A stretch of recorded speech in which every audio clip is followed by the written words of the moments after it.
right. Feeney Talks with Friends, episode 81. We're in the place to be. We're in the place to be for real. This is really the place to be. 100%. We're on One Constitution Plaza in Hartford, Connecticut. I'm with my man Xavier Santiago. What's up, Xavier? It's good to be here. Thank you for having me. And it's a pleasure. It's going to be fun. Again, this is Feeney Talks with Friends. My name is Eric Feeney, founder and president of Friends of Feeney. Our mission is to help children and families that need assistance after heartbreak or tragedy. I use this podcast, Feeney Talks with Friends, and I talk to wonderful people that are doing great things in the community. And Xavier, how long you been in the community? So I came from Puerto Rico in 96. 96. So grew up in northern Hartford and the southern Hartford. So I grew up, back in the days when Connecticut was not as pleasant. It was rough. Yeah. So that encouraged me to be more part of the community now more than ever, because I came from nothing. Yep. Came from basically poverty, and I made a name for myself and a career for myself. So knowing that you help the people in the community, that's something that we do as a company, and I do it on my spare time. Nice. And it's very important to uplift the community 100%. No, that makes me very happy. I'm happy to hear that. I look forward to future collaborations. What inspired you to be, to pursue cooking? So, and I've said this before, but ironically, I have the life of a dream chef, right? So I grew up in Puerto Rico with my grandmother. In between my grandmother and my mom, she has a farm. Obviously, we live in Caguas, Puerto Rico, which is like a town, like a little, mountain. Yep. So with my grandmother, we went to the farm to get the food and the chickens in the morning. We get the eggs. I saw everything made from scratch. And as a young kid growing up, for me it's damn, I'm poor because I'm not living the luxuries that somebody else had next to me or my neighbors or whatnot. And fast forward now that I'm a chef, it's I had the dream of grow up at where the food comes from, and had my grandmother cook for me and basically show me how to do the basics in the kitchen and whatnot, and even growing flowers and all that kind of stuff. So I always say I got lucky. I wasn't, when I was a child, I didn't feel as lucky, but then now that I'm a chef, I understand so much more, and I had such an incredible upbringing that motivates me to be a chef, and it's just inspiring all around. I bring my grandmother up all the time because she was one of those persons that will make something out of nothing, and I don't know, just had to, for agriculture, you gotta have a hand. Not everybody could do agriculture, right? And she had that. And I always tell other chefs, nature gives us this perfect product. It's our job not to mess it up, right? Yeah. And plenty of people have said that before. And that's something that, is always stays with me, and it's continuing to inspire me on a day-to-day basis, the creativity, and the care for people, and more important, where the product come from and where the product is, so we can make out of it, and it just continue to change people's lives. Yeah. What's your grandmother's name? Delilah. Is she still with us? No, she passed away. Okay. So 7 years now, she passed away, and I was it's still very hard. I got tatted. It's still something I haven't been in Puerto Rico since. Oh wow. And we have properties in Puerto Rico and stuff like that, but I haven't been since, just because it's something that I probably haven't still dealt with it personally or whatnot. Yeah. But every now and then I post it on my social. It's something that's always with me no matter what. Yeah. Because she, in the reality of it, she was the person that guided me and showed me what food could be. Yep. As I was a kid. And then when I came in 96, I started washing dishes at a restaurant called Tapas in the Brand Avenue. It's not there no more. When I was 15 years old. Oh, nice. So I could walk to that from my house. Tapas. Yeah. That was my insight into the restaurant business. Oh, nice. What do you have a favorite meal that you could remember cooking with your grandmother? So so we be a lot of things, because she used to make specific things, but for me, and it's a tradition in Puerto Rico, right? So in Puerto Rico, you have chickens, you got roosters, you got, right? But it's always one rooster per, let's say, 15 chickens, right? And those roosters is the man. Yep. When this rooster starts to get older, it needs to get replaced. So my grandmother used to call everybody over the house, and she'll kill the rooster. I mean, I'm a kid looking at her doing it, right? She's a Christian lady, right? So I'm but she'll grab the chicken, she'll pluck it, kill it, break the neck, do the whole thing, and she'll make this which is crazy, because she'll make this consomme, which is French, Yep. And in Puerto Rico and in Mexico and all that, they call it consomme. And then to do that, to do a perfect consomme, it takes years in the making. And French people perfect it. My grandmother used to do that in the middle of nowhere in the mountain in Puerto Rico. Oh, wow. That's and cool. it was the most luscious and most. And that didn't happen. Is it a often. soup? I don't know. Soup. Okay. So a consomme is like a very liquid soup with no impurities. It's almost like crystal clear, Okay. but it has all the flavor of the broth. Yep. So that was something that Once in a Blue was special to do. And no solid pieces in it at all? No, it was just the broth, and you let it boil, and you keep cleaning it until it's a perfect clear liquid. And I'm telling you, But you use technique. the rooster bones and meat, or just... Yeah, so like the stock one, you have to just continue to clean it. And with the rooster, she would make actual soup out of it. But the consomme, the more concentrated consomme, she did it on the side. Gotcha. And she always made sure that I had my consomme because it was like make you strong and whatnot. But that was one of those things, right? So like she made that it was like Once in a Blue. But if we talk about things that every day, like it'll be lunchtime, we'll go down and get green bananas. We have this like sweet potatoes that we call batata in Puerto Rico. Plantains, sweet potatoes? Plantains. Yeah. We'll get all sorts of like things that grew up in the ground, and we'll go get them. We'll come back up, and like these things are like all root vegetables. Actually, you boil them in salt water, and you should take codfish, salted cod, and make like a salted cod like salad, olive oil, tomatoes, and you just take the vegetables, you put that little like almost cold salad on top, and it was just, that sounds good. After that, you take a nap. I mean, and I don't know. She obviously made the best coffee. We'll go to church when I was a kid, and it was crazy because church keep people up. I mean, coffee keeps people up. But we'll go to church at nighttime, come back home, and she'll make for me, I was like, what, maybe like 10 years old, 11, and she'll give me a cup of coffee. We'll have a cup of coffee, talk about church, and then go to sleep. But like, it was just like, I don't know. Everything she did was just like that special. But I think everybody's grandma does everything that special. Yeah. I just think in the career that I'm at, I feel like I was more fortunate to understand it and see it from that point of view, you know? That's very nice that you had that special bond. What about cayepas? Canepa. Canepa? Canepas, yeah, delicious. Pain in the ass to get. Right? Did they have them down there too? Yes. Seasonal. Towards the end of summertime, they start to come up. Yeah, there's another, some people call them something else too, right? Are they... Well, I mean, another name for them? No, in Puerto Rico, they call it canepas. Yeah, but I mean, they also grow like in South America, but they call it something else. Yeah. I gave one to my buddy once, and he just went, he tried to crunch it. I'm like, oh, you broke your teeth because you just got to suck the goo. That's good stuff. And they say this thing, before they get super, super ripe, but they start to get soft, in Puerto Rico, we'll take them, you put sugar, and you just toss them in the sugar and let it sit for a little bit. Sugar. Dude, it's like, then you get it sweet and sour. So good. Yeah, my buddy BG, I thought he was going to break his tooth. I was like, hey, crack it open and you try it. And he just went, and I heard the crunch. I'm like, B, you're going to break your teeth. No, those things are no joke. Like, that shit hurts. Oh, yeah. So, yeah, we have sponsors I want to shout out. Thank you, Direct Line Media. Well, thank you, number one, to Place to Be. Thank you for hosting us. This is an amazing spot. This is huge. We're on 1 Constitution Plaza. But again, thank you to Direct Line Media. Dave and Kyle have been putting up with me for 81 episomes. This is episode 81. That's intense. Right? It's great. We're going to have to open a bottle of champagne at the end. Yeah. Okay. Now you're talking. And we have sponsors, West Hartford Lock, Gastro Park, Weehaw Brewing and Roasting, Keating Agency Insurance, the Golf Law Group, the Fix IV, Luna Pizza. Oh, yes. Yeah, Luna. You know Alex? I've met him a couple of times here and there. Working on Parkville Market. Carlos, got to follow up with him. He's going to be a sponsor soon. Awesome. So, yeah, with West Hartford Lock. So 3 keys. What are 3 keys that make you a great chef? What are 3 keys? 100% respect.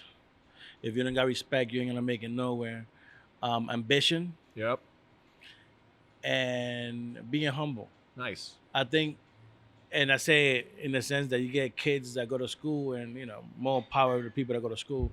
I unfortunately did not. But like, you don't go to school and come out and you're a chef.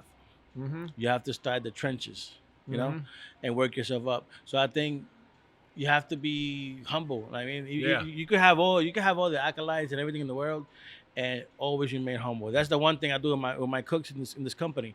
And I have maybe about 30, 40 people that cook, the line cook, including expos. And it's the respect. like I walk in the kitchens, I wash dishes, I scrub floors, I'm elbow to elbow cooking with people. Like I open the restaurant, I close the restaurant. Like for me, there's no such thing or nothing that I won't ask you to do nothing I wouldn't do myself. Nice. And I think that's what makes a great chef is just being humble, have the respect, and just have the ambition to want to do more. Yeah, lead by example. Yeah, that's great. Don't tell anyone to do something that you wouldn't do. That's 100%. That's amazing. That goes for 100%. any leadership role. That's awesome. Yeah, ambition, humble, and Respect. ambition and respect. I like that one. Yeah, respect. That can help you in any profession as well. I mean, we respect to a million things, but you have to respect your peers, respect your industry, your guests, respect the product. Just self-respect for yourself, you know. Yeah. Because I mean, we do with food. We could get people sick. Like you have to have that self-respect for yourself to care about what you're doing. So Yeah. I think it starts with yourself, and then you pour it into your crew, and then your crew to the guests, and it's a continuous event. Yep. I'm a true believer that angry chef makes angry food, and you could tell.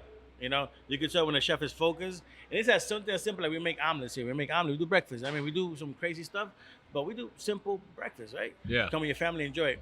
But you could tell when somebody's making an omelet that is just throwing the plate and doesn't give a shit, and when somebody really cares and it's a nice little fold, it's lined up the right way, or the garnish should look good.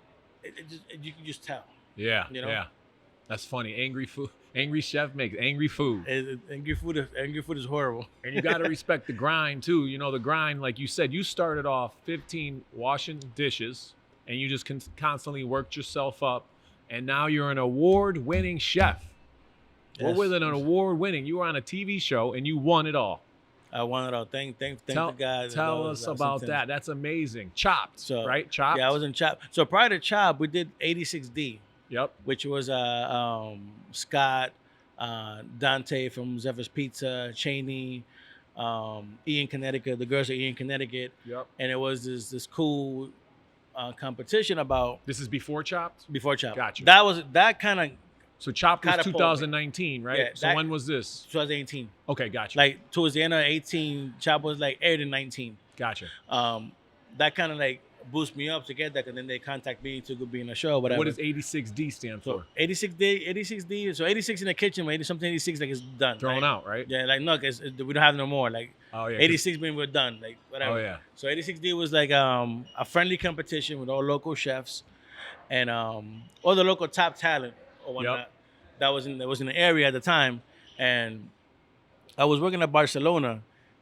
And I was just like up and coming, kind of like nobody knew nothing about me, nothing at all. Everybody else that was in, they were like the top dogs. I was the 100% underdog going in, and I think I was like the last minute pick also, but we ain't gonna talk about that. But I don't know. I got invited. I was like, okay, I cleared out at Barcelona. I'm like, can I do it? They was like, okay, you could do it, but you can't lose. I'm like, all right. Wow. And every day I had to go compete. I competed against people that I worked next to, that their chefs were at some point some of my mentors per se. And they've been with their mentors forever. Like these people got all the guns possible to do whatever, and I took it to heart. I was like, this is where I have to prove a point. Yep. And every competition I went, every opponent they put against me, I annihilated them. Like we didn't even talk about how many points I won by. I made sure like I did what I had to do. Nice. Like I showed up and did my work, 100%. Where did that take place? So it was all over the place. We did Coma. Okay. Yep. Coma. What was the other one? The pizza place, the Max's Pizza. Forget the name of it. Savoy. Yep. Yep. Zahara. Yep. India, when India was there. Yep. Cooking the Bear, when Cooking the Bear was there, which is yep. now a place to be. I think those were the 5 restaurants that we did. I believe those were the 5 Did you have restaurants. to cook based on where you were? Like, did you cook Coma style food at Coma, Zahara style food at Zahara? Somewhat. So they gave us like a secret ingredient, right? But the idea was to like, you be ready. You had to get mentally ready, and somewhat. So what I used to do, I studied the menu. So I had an idea what was in that place. Lucky for me, Like tapas was Mediterranean, so that's Sahara. I cooked at a little place in Handem called Cafe Amici that was Italian, so going to Italian food was not a problem. Um, I love Indian food, and I studied it for a while, so I knew the flavors. Oh, nice. I worked at Koji for like back in the day, Koji in Hartford for like a couple months, and I opened up the New Haven location, so I knew how to do Japanese food. So I kind of knew almost everything because I already studied it, or because I read a lot and I follow nice. cultures, and I work for a lot of these places for free to learn. So each thing they threw at me in relocation they put me in, I knew somewhat the idea of what I was going to do. You're like Lionel from Thundercats. You could do anything. You have everybody's talent. A classic cartoon episode. He like was faster than this character, stronger than the other character. You know what I'm talking about? Oh yeah, Thundercats. Oh yeah. Thundercats. Ho. Got Thundercats. You got the Silverhawks at the time. And then, or Mike Trout. Mike Trout does it all. He's the baseball player. He's got a great arm. He's fast. He's a great defense. He could hit. He could catch. He could throw. You're the Mike Trout of cooking. Mike Trout. 81. You're the Terrell Owens of cooking. For 81. This is great. So, yeah. So you won 86D. That catapulted you. So you got your name out. And then you went to Chopped. Where did Chopped take place? New York. So it's in the New York, Brooklyn. That's where we did. It has like a weird building. The weirdest thing is you walk in there and it's like boarded. It's a boarded building. You would think it's abandoned. And inside they have all this equipment, and that's where everything takes place, right? It was the longest day. We got there at 5:30 in the morning. Oh wow! And I left there almost at 9 o'clock at night. And it was just nonstop. Was that one day was the competition, and you could win it in that one day? That one day. And there were how many chefs? 4 total. Nice. And it was just like there was a realist thing that like in the morning you have breakfast and you're doing your paperwork, whatever. They take your phones away, everything. You have nothing. You walk. You don't get your phone back until you leave, or nothing for that matter. Like you only have whatever you. Like I get the chapstick and a 5-hour energy drink. That's what I had. Because I was nervous, but it got real. Like the first round went in, and I was nervous. I'm like, okay, what we do? We had to do, and like the first person that got chopped, when we went back to the room, to like the waiting room, there was a chair missing, and this person, we didn't even say bye to him. Like he was gone, and the chair was missing. Ooh.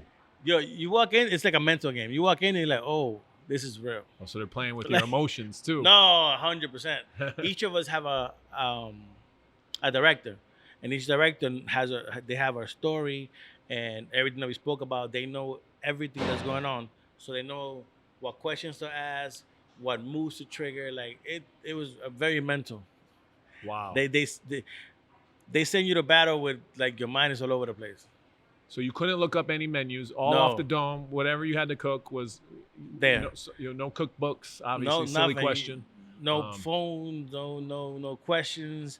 Like the ingredients were surprised. Like you're gonna see them when they open the basket. Yeah, what was the craziest ingredient? You won with like some crazy ingredient. I forgot what it was. I used everything was a little crazy. All the dishes were made like was whatever I could come up with. Yeah. But like oh my God, I forget. It's a Japanese berry. Can't think of the name right now. That thing was like, because it was snake eye. Oh, snake eye. That was the dessert. Oh, the snake eye. And then I'm trying to think of the name of the berry. It's like an Asian berry. Sumac was an ingredient. Okay. It's like a seasoning. Oh, sumac. Yeah, I know. Okay, monkfish. That was sumac, easy. Asparagus. Oh, it's in that same dish. The berry came out in that same dish. Japanese salted plums. Oh. Umibushu. Umabushi. Oh my God, that shit. So Umabushu. Did I say that right? Umabushi. Okay. They didn't put it on camera, but like, I'm like, oh, okay, sounds sweet. Because I saw everything. I'm like, okay, I know what I'm making. I was like, oh, this is a sweet product. Let me see. I put a whole thing in my mouth, and it's like pickled salt. Ooh. Mush. So I spit it out, and now my whole tongue is like salt and vinegar. Right? It was bad. It was horrible. Because you didn't want to just throw it in there without tasting it first, right? Because I thought it was sweet. You expected it to be a fruit. Exactly. So it is naturally that flavor. It naturally becomes that No, salty? they pickle it. They Oh, pickle it and make gotcha, it that gotcha, salty. gotcha. They preserve it and pickle it and like super salty. Gotcha. That makes sense. I never tried it fresh, but like the way they use it in Japanese cuisine is like that. Pickled. So I'm like, okay, I gotta figure this out. So because I kind of knew what I was gonna do as soon as I saw everything that was in front of me. That was the curveball, 100%. And then you can try to use it in certain ways, but like it's a weird show because you get crucified if you use too much, but then you get also hit if you use too little. So it's like, you have to find a balance without doing too much but not doing too little. Because if you do too little, it feels like you play it safe. But if you do too much, you overshadow the ingredient. So I'm like, fuck, like what do you do? Like they're good. I'm saying. Did you watch the show prior to going on it, or did you ask people? Okay. No, I still watch the show. I mean, it's still on and everything. That's one of the shows that you sit down. Yeah, I mean, somebody saw it. It was on maybe like 2-3 weeks ago. And people still hit me up. Yeah, I'm watching it right now. I'm like, okay, cool. But like, it's one of those shows that you watch one episode and you watch 6. Oh, nice. It's like you sit there and you just binge watch. I mean, because it's just cool. It's like action. It's dramatic as hell. Yeah, my daughters love like the British baking show. Nailed It. Nailed It is awesome. Yeah. You gonna do any more? You got any inspiration to go on another show? Working on it. So I wanted to do, and we were gonna try to do Beat by Flay. Oh yeah. And but then COVID hit. So now it's like the past year they've been getting back into the thing. So I am trying to do Beat by Flay. That's what I'm trying to get into now. Now, how do you apply for that? You keep applying online, and it's like the people I knew before don't work for the Food Network anymore. So it's like you have to like continue. Bobby Flay? Someone in West Hartford beat Bobby Flay. Oh my God, the chef from the new place from Sparrow. Yeah. Adam Greenberg. Oh yeah, he beat him. Adam beat mad people. Adam won like chopped like 4 times. Beat Bobby Flay, which is funny. He beat Bobby Flay with like the dish that Bobby Flay loves, Barcelona. So Chicken Pimentos.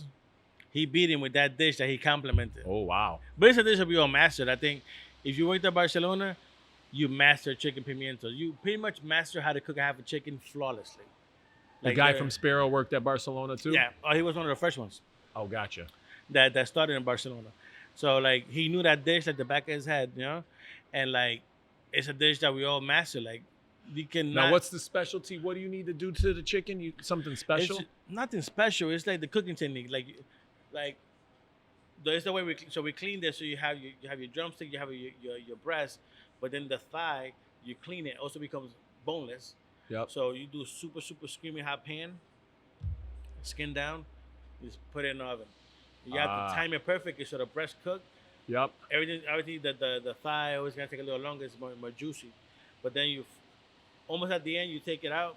The skin is crispy. You flip it for 2 seconds on the other side. Ooh. You drain the fat. Take the chicken out in that same pan. You put in your garlic, your thyme, your cherry peppers, your white wine, your butter, You made the pan sauce with the drippings from the chicken. Nice. It's incredible. Oh man, my mouth is watering right now. I could go for that right now. Hands down, one of the best chicken dishes. They still got it at Barcelona. 100%. What is it again? Chicken pimientos. Chicken. And is the olive pimiento? So pimiento means like peppers. Okay. So we use cherry peppers for it. It's incredible. It's such a good dish. But in really, the original dish is called chicken scarpiello. So chicken scarpiello has everything that I just said, but also has sausage. Oh yeah. The chicken scarpiello comes with sausage. They have them both at Barcelona? No. So the traditional way of doing it is Italian. So they do it with sausage. Barcelona would just do it without sausage. Or they do it without sausage. So they do the chicken pimento at Barcelona. Yeah. But the scarpaletto? Yep, scarpiello has sausage. Where can I get that? I don't know a place that make Carbone's in Bloomfield? No, you know who makes it? Terreno, downtown. Never heard of that one. Where's that? Terreno. It's right across from Max's, the Goodwin Hotel. Okay. All right. What's the name? Oh my God, I can do Salute? Or no? No. It's right. So it's next to Max's in the Goodwin Hotel. The chef that owns, my God, cannot believe I forget his name right now. Across from Pig's Eye? What's that Italian spot? That's a good Italian spot too. That closed down. It did? Yeah.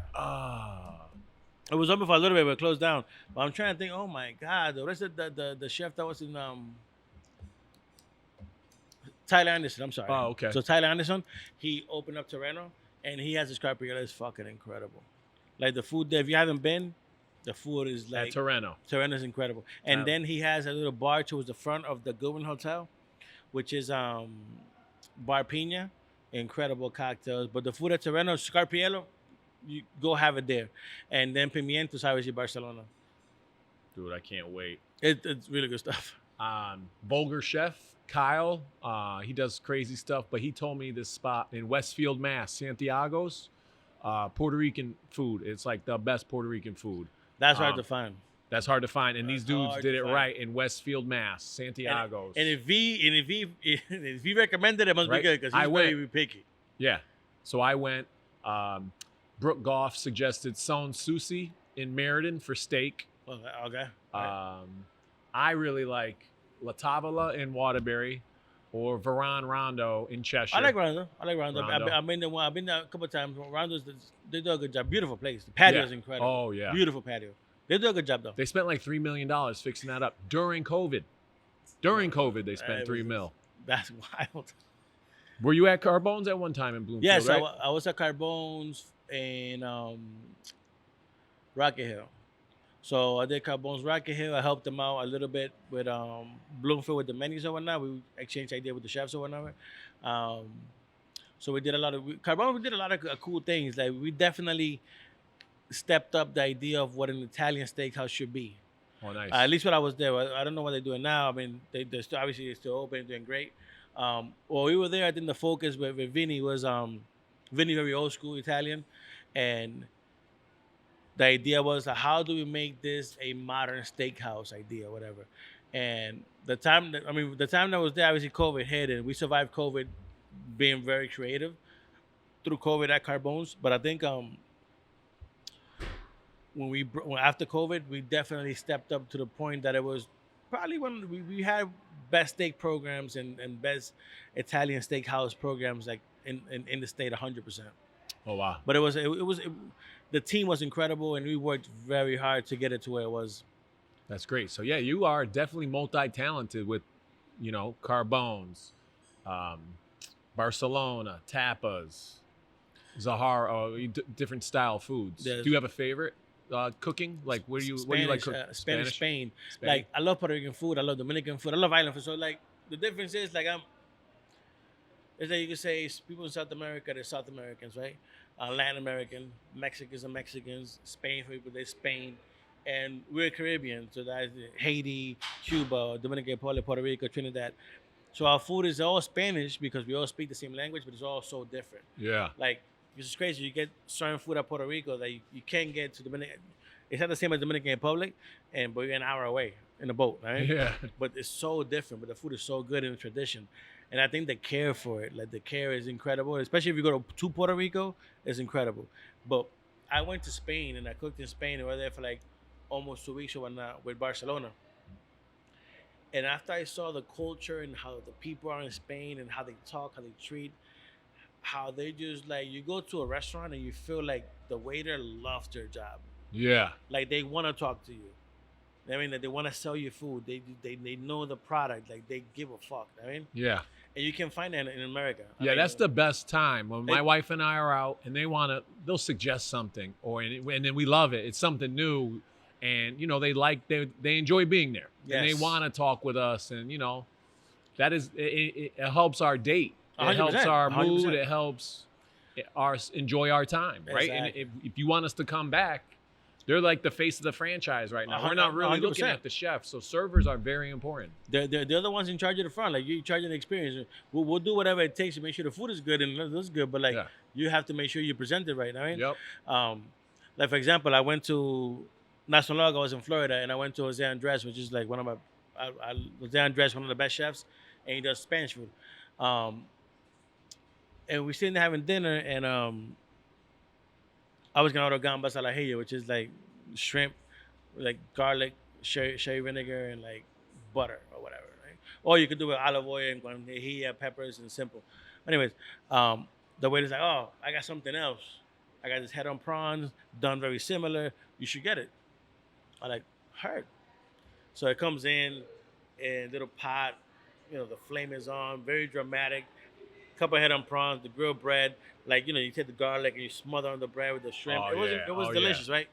But what I was gonna buy was $13. That was 28. But I didn't give a shit about paying 28 because it was that special. Yeah. And he was so like genuine about it, and like had that brought me immediately to that spot. All those spots that I went to in Spain.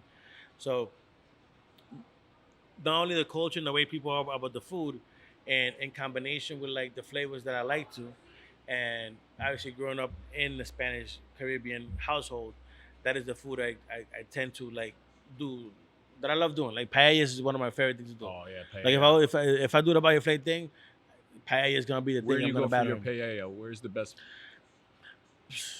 Now it's hard. I mean, Barcelona still does a decent job with paellas, but it's hard. I recently just went to Philadelphia, Amore, and Amada by Jose Garces, Mm-hmm.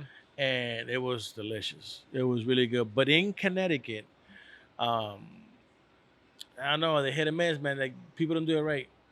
Yeah, Ace, Adrian Billing Smith. She's like the director of equity and diversity in West Hartford. She loves paella.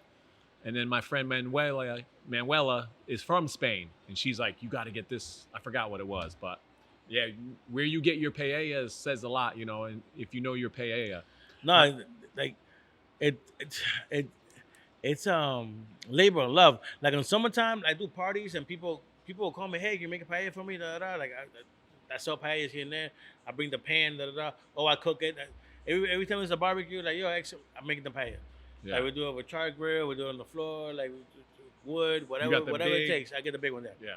I got a big one. I got a couple of small ones, but like I get the bombo rice from Spain. I make the sofrito. Like I get the fresh food in that morning before doing it. I make the stock for it. Like it's just something that to me is just so relaxing. Yeah. And then the process of it. And then once people eat it, like you get a little like the sakra, which is like the crunchy rice. Yes. The And crunchy. Without the crunchy rice, you ain't doing shit. Like the crust and like. Go back to like I grew up eating the crunchy rice. My grandmother, she'll make the white rice and she'll put like pork belly at the bottom of the pan. Yeah. To like render the fat to make the rice more tasty, right? Yep. And at the end of it, once she served whatever, she'll scrape the bottom and make these little balls. Oh yeah. Of crispy rice. You can't beat that. That's that's what I want right now. But I grew up eating that stuff, and then fast forward to now, and in Spain, if you don't have that crust, if you make a paella and you don't have the little crust in the bottom, you failed. That is not a paella. That is boiled rice, and they will crucify you for it. They do not fucking around. My buddy Rich at fantasy football, he's a Spanish teacher. He's making paella, and the campfire we're hanging around, and then he's like, "Yo, what happened?" He's like, he was supposed to put like 3 liters. Well, it takes a lot of water. Yeah. He only put 3 cups. Oh, shit. So we're like, yo, why is this so dry?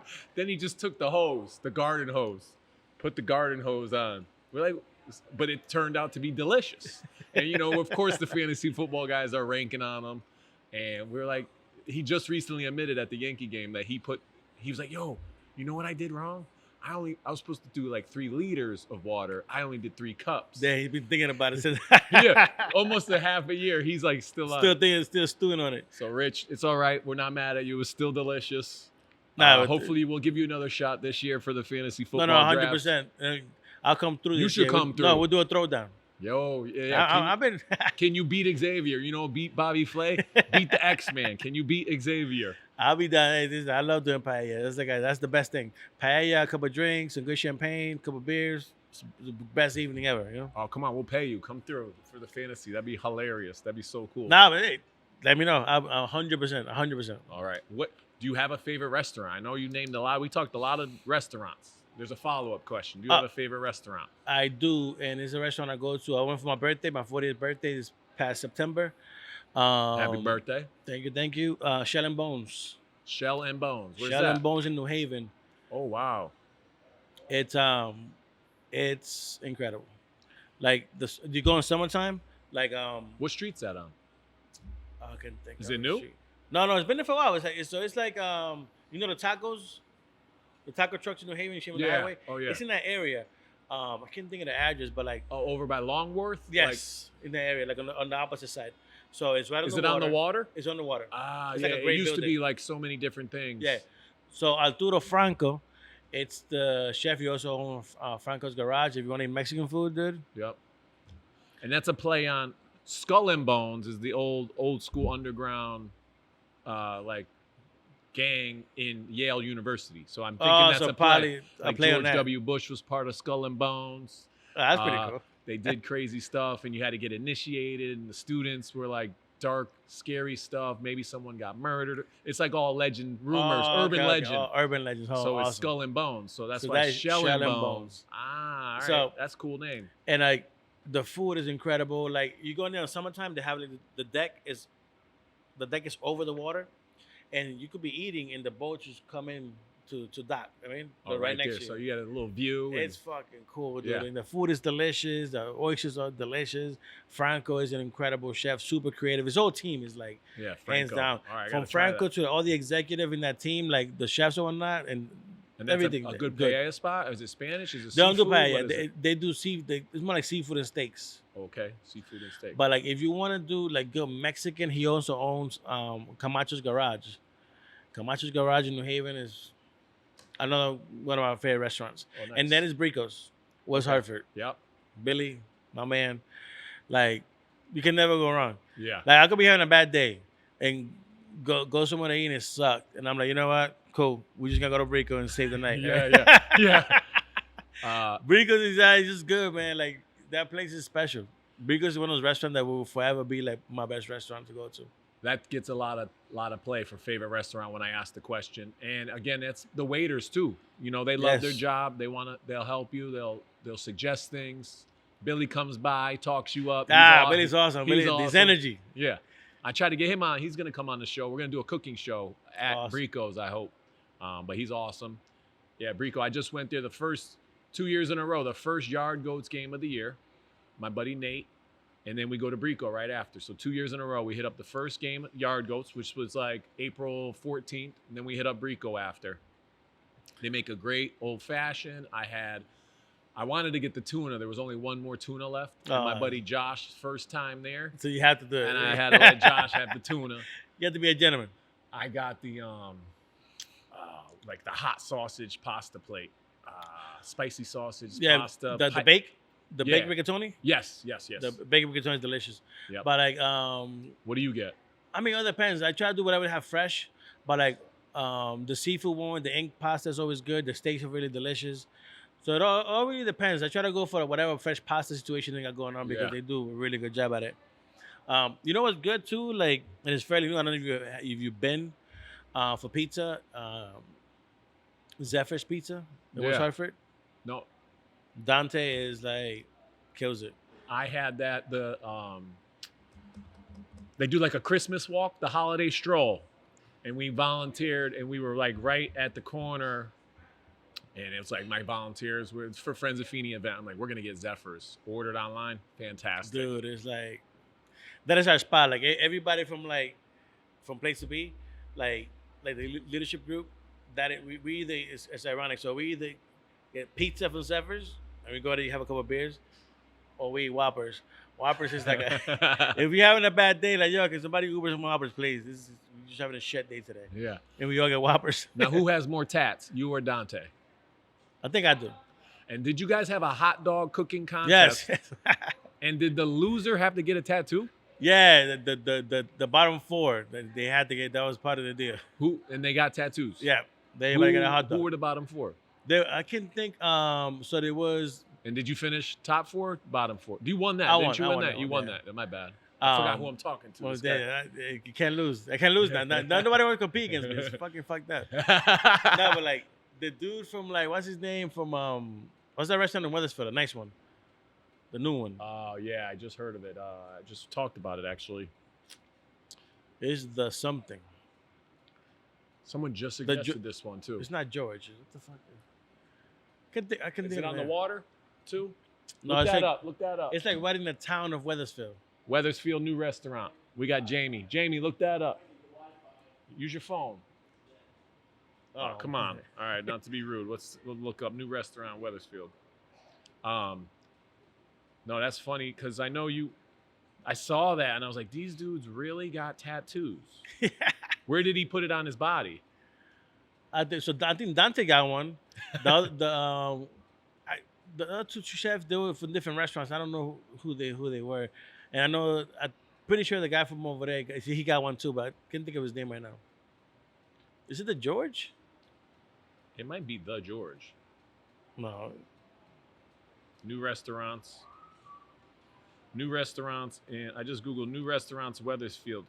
Calaboon Ramen. The Charles. Lanucci Italian Kitchen? No, Charles. The Charles. That's what the it one. is. Yep, It is the yep, Charles. The Charles. Good call. So, I haven't been, but I've heard nothing but good things about that place.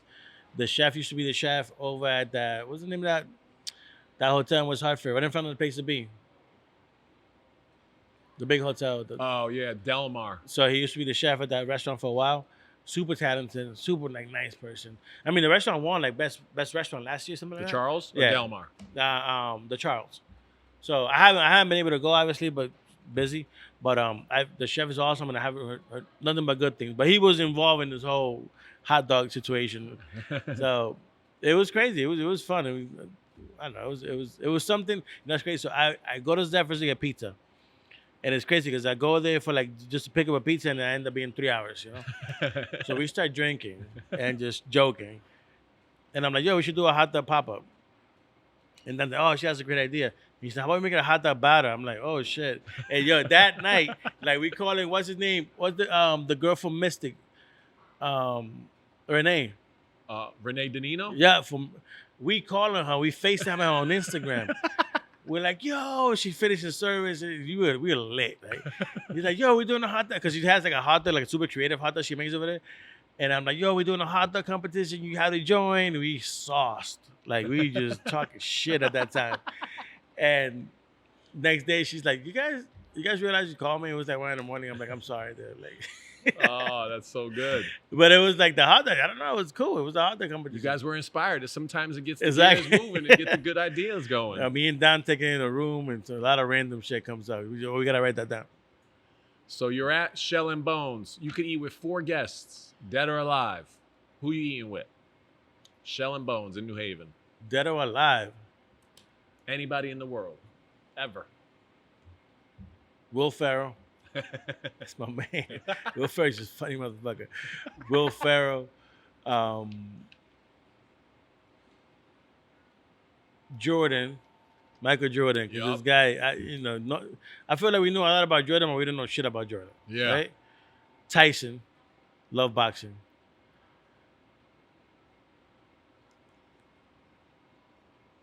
Bruce Lee. Ooh, yeah. Bruce Lee. That's a very interesting. I want to be at this dinner. It's something different. But because I feel like it's just people that we know their stories, but we don't really know much about them still. Yeah. But Bruce, I love Enter Japanese the movies. Dragon. I love karate movies, old school, the kung fu and jumping from roof to roof and other crazy shit. Love that stuff. Yeah. And then Tyson is, I love boxing. Tyson's a legend. He's a fucking legend. Will Ferrell is Will Ferrell. You just want to sit down with Will Ferrell and just have a beer.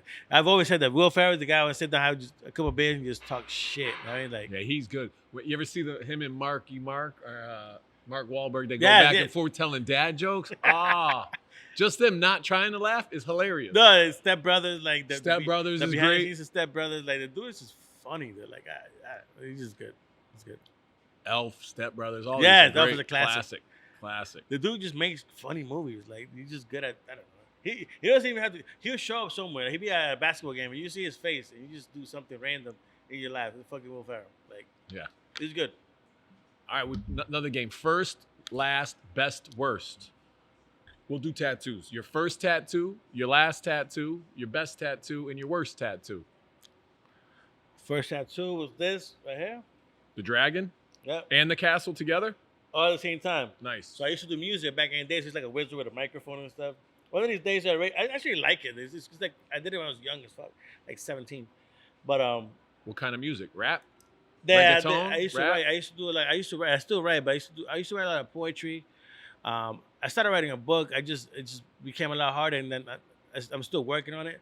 But I used to write a lot of music. Nice. And I used to just write short stories, and I still write from time to time. So I used to write a lot, and I don't know. I feel like a wizard. It was like a thing with a microphone. That's one of the things. It was my first tattoo. Second tattoo was this right here. So this is the What's first, last? oh First, last, best, worst. Oh, so first this one. Right? My last tattoo was the compass. Where is it here? Here. Over there. Here. Oh yeah, what's that about? I like that. So is it the What's coming out of east? It's like some what is it? Not bats. It's like some sort of bird. So the idea is like is the idea behind the compass is like the beginning of something new. Okay. Like starting over, erasing whatever was bad, and just because I mean this tattoo eventually is gonna have something that is connects to like something I want to do on my chest. So it just started new, the beginning, and just breaking everything off and just seeing what was out there and what I want to do next. You know. So the artist was awesome, and I just love the detail. It was just You go to the same person every time, or Yeah. different people? I try to go to the same person at Nautilus Tattoo. Okay. I have a girl that's finishing this one up. Again, Koi fish. So the koi fish going up. We got koi fish going down. What's the symbolism of the koi fish? I know I see that a lot. So going up, going upstream is positive. Going downstream is negative. Oh, So this tattoo has a lot of like negative and positive, but it's supposed to be very nature inspired. So did you go to negative? You went from negative to positive? Always. And it's all good? Yeah, no, hey, I still go to negative here and there, but I still try to find the positive and no negative. That's for sure. Yeah. So that is the last one I did. So it's the first, last. Best, worst. Best is obviously this one. So my grandmother, this is an orchid. I have to get a touch because I wash my hands so much. But it's my grandmother's name. When she was born, when she passed away, it's an orchid. It was like she loved purple stuff, and she loved purple orchids. And she had until she had that green thumb. Like not everybody could grow orchids. Like she could just put an orchid anywhere and it would grow. It's weird. I mean, so that's why I did the orchid for her. And yeah. So Delilah is like probably my best. And my worst, I don't know. I think I like. Maybe least favorite. We won't say worst. My least favorite. I guess my least favorite is this one. It's an X supposed to be a key, but again, I wash my hands so much that I gotta get retouched. But like retouching finger tattoos suck. Oh yeah, you're probably wearing rings or on and off, washing hands. And you just wash. I mean, I wash my and hands. the skin comes off too. I wash my hands so much, like everything has to get retouched. And the retouch this, it's like around the bone. What was the symbolism by the key? I don't know. It's something I want to do. Like the X is supposed to be to open the key. The S is supposed to be like. My name is Xavier Santiago, so like that was supposed to be symbolize like my name type without writing my name. What are the other guys on this hand? So it's a chef hat. Yep. Apple, and a diamond. So diamonds are forever. Apple is the fucking fruit of evil. We in the shit that we are because of a damn apple. And the chef hat because what I do. I'm gonna have to put out explicit lyrics warning on this podcast. Oh yeah, 100%. I love it. First one ever. Hey, listen, we're gonna do it organic, right? Graphic. This is an over 18 for sure. Yeah, deep. R-rated. I love it. We gotta get a production. Swear count, dude. This is hilarious. No, it's okay. Totally cool. We're putting out the warning. People have sworn before, but you are dropping it. You're like Pulp Fiction up in here. I love it. Scarface. I love it. All right, so yeah, this is hilarious. We're right into it. Crazy questions. You ever go to Donut Crazy? I've been there once or twice. Favorite donut? You got a favorite donut? Anywhere, favorite donut. From there, I think the one that I've had a couple times is the Oreo one. Nice. All right, these are 4 kids. What was your favorite restaurant? Oh, we talked about that. Have you won a Gordon Ramsay cooking show? No. Would you rather be the owner of a restaurant or the owner of a cooking show? Restaurant. Are you stronger than Mr. Feeney? Damn, they're trying to get us going over here. Right now, let's go. Let's do this shit. What have you done? Nailed it. No. But I guess in my own personal, yeah. Then this kid's favorite restaurant is Red Robin. What's your take on Red Robin? I've been there once or twice. I mean, it's a good burger, I guess. Would you rather make cookies or cake? Cookies. It's a lot easier. Would you rather eat 10 cookies or 10 cheeseburgers? 10 cheeseburgers from Five Guys. delicious. Nice. Oh yeah. How many cookies can you make in an hour? Well, it depends the size of the kitchen. But like when I used to work in the at the Marriott, and we did the platters, we did depending on the amount, like 100, 150 cookies, give or take.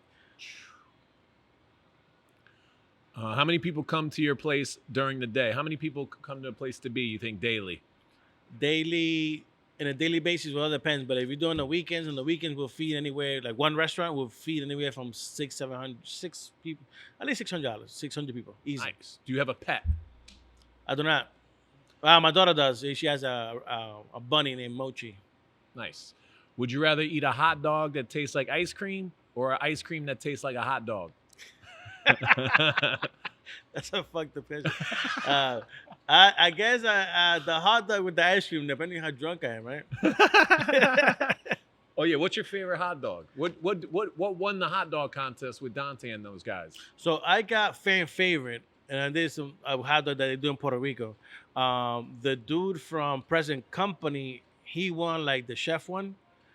I don't know. He did like some spicy hot dog. Mine was like something that had like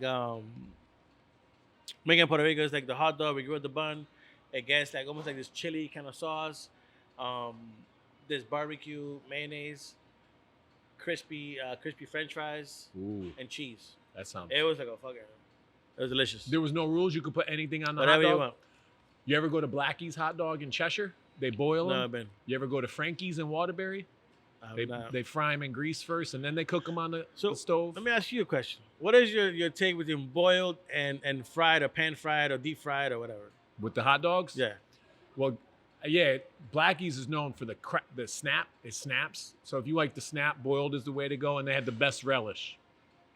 And then Frankie's cooks them in oil first, and they're oily, and the skin looks like a wrinkle, like you've been in the water too long.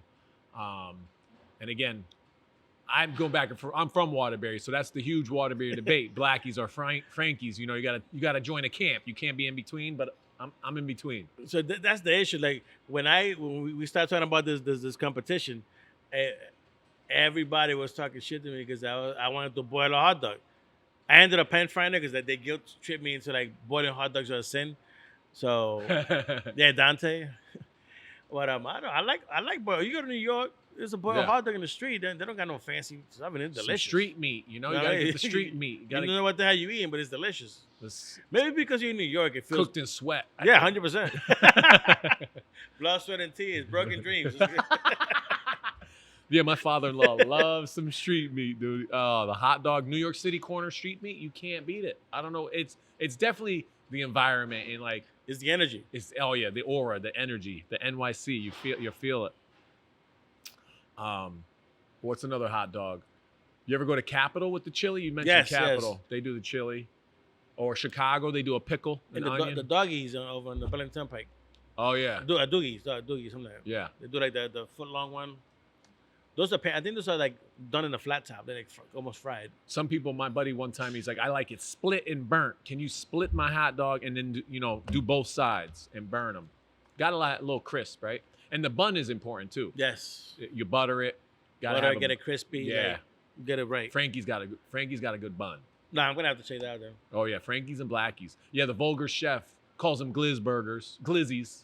And he went around to like 20 different spots in the summer and tried all these glizzies. He's going up to dudes like that in a shed in Burlington, a little small trailer. He's like trying all these different hot dogs.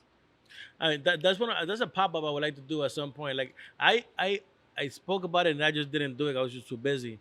But to do it in the gastro park. Yeah. Because they have like a little kitchen and whatnot. And I spoke, and I just didn't get time to do it. But I wanted to do like a hot dog pop-up, do like 3-6 crazy hot dogs, and just sell them for the day. Like, yeah, see what happens. Right? That'd be fun. That'd be hilarious. Would you rather have 100 hot dogs in a minute or 100 cheeseburgers? In a minute? In a minute. I don't know. Well, I guess. I mean, it all depends. If it's some winning involved, I guess I try to do the hot dogs. Probably the easiest to eat. Do you have any children? Yes, I do. I have a 5-year-old and I have a 16-year-old. Nice. What's your favorite food? all depends on the mood. But I again like love Italian and love Italian. I mean Italian, Japanese, and to cook always it will always be Spanish. But if I want to go out somewhere, I tend to love sushi, and Italian food is always a thing that I've loved. Nice. And what did you do with the $10,000 that you won on Chopped? There's still some kicking around. I mean, like I don't know, like I went on, like we went to on 2 trips, bought some stuff, nothing too crazy. Nice. And their favorite food is chicken wings. Do you agree? You like chicken wings? Chicken wings are good. They gotta be done the right way though. Oh yeah. What's the way to do the chicken Like wing? all depends. Like there's places that I might say no name, but they put themselves as like the wing kings type, and this sucks. Oh, But like for example, like when I used to do wings back in the days, at Rooftop, when I was at Rooftop 120 like Yep. years ago, yep. we'll take the wings, we'll marinate them for one day. Then the next day, you toss them in flour and cornstarch, and you bake them in the oven. So you bake them till they're like cooked through. But the cornstarch and the flour and the marinade create like a crust on the on the wing itself, right? Then when the order comes in, you deep fry the wing, obviously. But So you end up with a super super crispy wing, but when you bite into it, it's steamed juicy coming out. ooh, yeah. I'll put Where you those making those? I'll put those wings against anybody. I'm not making them right now, but if I ever, if Cornstarch anybody ever on wants the to wings. That's amazing. I've never Chinese- heard that. Chinese people figure it out. You got a favorite wing flavor? I like honey barbecue sweet chili. Nice. Oh, you know who makes a good wing actually? Not what's that? Oh, that's Beachland Tavern. They actually Kitchen do. sink. Yes, those Yes. are delicious. I've had Smoked those. They're kitchen sink. fucking banging. Yeah. Those are good. But what's the restaurant? They're known for it. It's like a J. Tim's. J. Timothy. I thought that's not the place that you were talking. That's hype and people. No. Say that's the I'm best? talking about Buffalo Wings. I'm talking about Buffalo Wild Wings. Oh. I said what I said. Right? I assume because there's these 2 sisters on Instagram that go around eating food, and they just hammered on J. Tim's and called them overrated and stuff. What? CT sisters, or I don't know. They're 2 sisters, So and I was okay, shocked. So I'm gonna have to try to. I haven't been in a while, but like Beachland does have some really good they're wings. slamming. Those wings I are put those delicious. against J. Tim's. Oh wow. No, I haven't. I had them. I've had them at a party. Actually, at Carbone's, one of the girls that used to work there brought them over. That's the first time I had them. I was like, wow, these things Yeah. are like. Luna Pizza, Alex made some good wings. Those were good Korean barbecue wings, and it had the crunch. I like it. It's technique. It's like everything. But if you do the right technique, you end up with a good product. You know. Yeah. What is an essential cooking utensil every kitchen should have? Cooking utensil. I mean, I think you always need a good pair of tongs. Like a good pair of tongs because everything is hot. Like Yeah. all we have, all the cooks, all the chefs, you have a towel and you have a pair of tongs because you're always moving things hot with it. Thing. Whatever you're doing, you never really. Those are your hands. Your hands is the towel and a pair of tongs.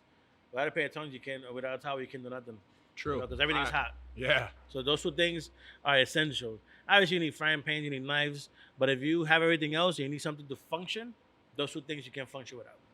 Interesting. I like it. Good answer. At what age can children best learn to cook or bake? Shit. You teaching your 5-year-old how to cook yet? He doesn't like it. Yeah. My daughter used to back in. I mean, they're all restaurant kids, right? So like he'll stand around if I'm cooking at the house. My daughter it was only me and her. She'll come to the Rooftop, and she was like 7 years old, give or take. And she'll stand there. She'll be like peeling carrots, picking herbs and whatnot. She knows how to cook now. A couple of things here and there. But now you see these shows and you see these kids doing some incredible stuff. Like, Yeah. So I guess like fucking 7, 8 years old, I guess you could cook. I don't The shows are incredible. These kids are good. Like really good. Yeah. There's a kid from Connecticut was doing well. What type of fish do you like best?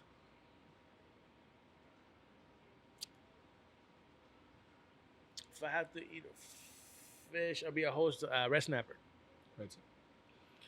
How to best avoid burning bottoms of pans? Control your heat. Control your heat and say no to electric stoves. They're horrible. I hope you don't have one. Do I have an electric stove? I do. Darn. Why? The pain in the ass. You can't control the heat how you want it. Those things go from like hot to cold. I mean, they gotten better with the Yeah. times, but like it's just hard to control the heat. Yeah, I got that glass top with the circle, and it just Yeah, gets yeah. hot. That's electric, right? Yeah, like Ah. I have an electric one. The electric one, no, the equipment in this kitchen is all electric, but the electric one that I have is like a super high tech one. So I could control the temperatures how I want them. I could put if I'm boiling water and I want it at 180 degrees. There's a button that I could put. This water's gonna be cooking at this like sous vide almost. So I have a really good one. Nice. But if you do a standard home electric stove, it's just not. I don't know. So the best way to avoid is control your heat. Some people like to cook at high heat and don't know how to control it. It's all about. I'm always like moving the stove, moving everything around. Nice. And what can you do if you add too much salt to a recipe? Nothing. You got to start over. Really? Yes. They say you're doing a soup and you add too much salt, but the soup's still watery. The more it reduces, the more intensified the salt gets. So you're done. Yeah, you're done. You pretty much, you throw it away and start over. You're hit. How old are you? I'm 40. Just turned 40. Would you rather be a sandwich or a grinder? A grinder. You got a grinder spot? Yes. So Elm Hill Pizza in Newington. Delicious Italian grinders. Yeah, they were up for like pizza. The Pizza's tournament. good. Pizza tournament. Pizza's delicious. It's crazy. I go in there. So back in the days in the north end of Hartford, I grew up on first on Albany Avenue. My uncle used to live there. So when I moved from Puerto Rico, I lived on Albany Avenue, and then I moved to Bedford. And in Bedford Street in Albany, there was a bodega, a liquor store, bodega, and an apartment complex on top. I used to live on top. And the Dominican people, their sandwiches. If you ever go to Dominican bodega, their sandwiches, but they buy good meats and everything else, good bread. They're really good at it, right? But they take their lettuce and they shave it real thin. They toss it in the salt. They crack the salt. They crack the pepper. They toss it in the vinegar, and then they put it in the sandwich. And you could either have it like that, or you could get it pressed. Best sandwiches, which is, I'm pretty sure that's where Jersey Mike's got the idea. Oh wow! He went to a Dominican spot and ended up with Jersey Mike's because so they do the oiled up salted pepper lettuce. If you get it the Mike's way, that's how they do it. But their meats are not as good as you go to your local spot. So what I do when I go to my spot, and they already know who I am and I call them, because I always get the sandwich cold, and I get a side of Italian dressing. So when I get home, I open the sandwich up, I put the Italian dressing on the lettuce, I put salt, pepper. Yeah. Dude, an ice cold can of Coke, and I am happy. Yeah. There's this Capital spot. You ever have a sandwich over there? Capital? I think it's Capital. My buddy just brought me there. Forgot what it was, but I guess during lunch, everyone gets out and goes there. I have to look it up. I don't know. Joey Garlic's steak and cheese. Joey Garlic's? Yeah, but Joey Garlic's steak and cheese is probably. I've had steak and cheese in Philly, and they're incredible. Like Joey Garlic's steak and cheese is delicious, really, really good. Steve's Prince of Steaks in Philly. That's my go-to. Banging. Not what are those two that everyone goes to? Yeah, they battle provolone or American or cheese sauce. Yeah, cheese whiz. I've never been to those two. But I can picture it. One's like two dudes' names. I forgot. My friend used to live in Philly, and I used to go over there sometimes. And he used to go. He had a spot called Doughboys around before he used to live in, and that's the first time I had a Philly chicken steak. Oh yeah. Which is the same thing as a Philly cheesesteak, but it's chicken. Yep. So we got like different forms of them. Banging, so good. Yeah, not Paul's. What is it? I don't know. You charge your phone, man. We need you researching over here.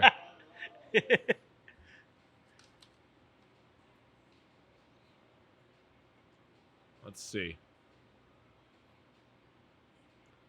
Oh, would you rather eat your restaurant food or food from your favorite restaurant?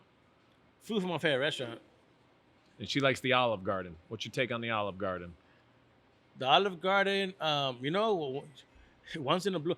I used to love they changed the lettuce mix. But back in the days, you used to go, now they put too much iceberg. And it's like, I don't like iceberg like that. Yeah.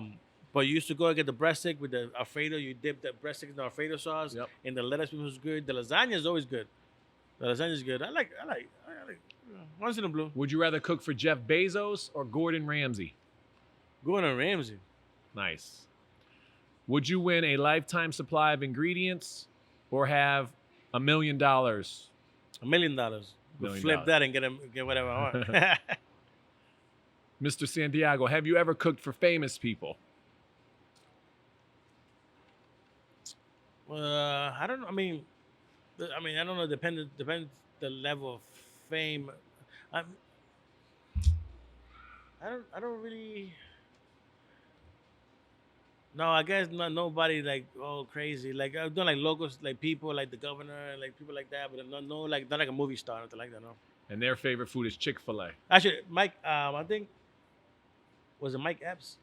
They were here for a comedy show. They came here. They actually, it's not Mike Epps. It's the dude from How to Be a Player back in the days. Anyways, Bill Bellamy. Yeah. He was here for a comedy show with his whole crew, and they came here to eat on Friday, and then they came to Friday, Saturday, Sunday.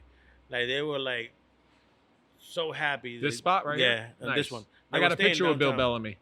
I So was they- probably at that comedy show. And check, Funny Bone. he put it in his social media and everything. He said, "Oh, come down to the place to be." Like he came in here 3 years back to back, and he loved the food, loved the vibe, like because the hip hop playing and like it's just like the energy of the place is just pumping. Yeah, yeah. So he had a great. He's funny. He's hilarious. I just heard him on Drink Champs with Nori. He's great. That show is crazy. Yeah, Drink Champs. We got to get that going. We should have got some shots for every swear with this dude. We'd would've be been on drunk. the floor right now. What's your favorite color? White.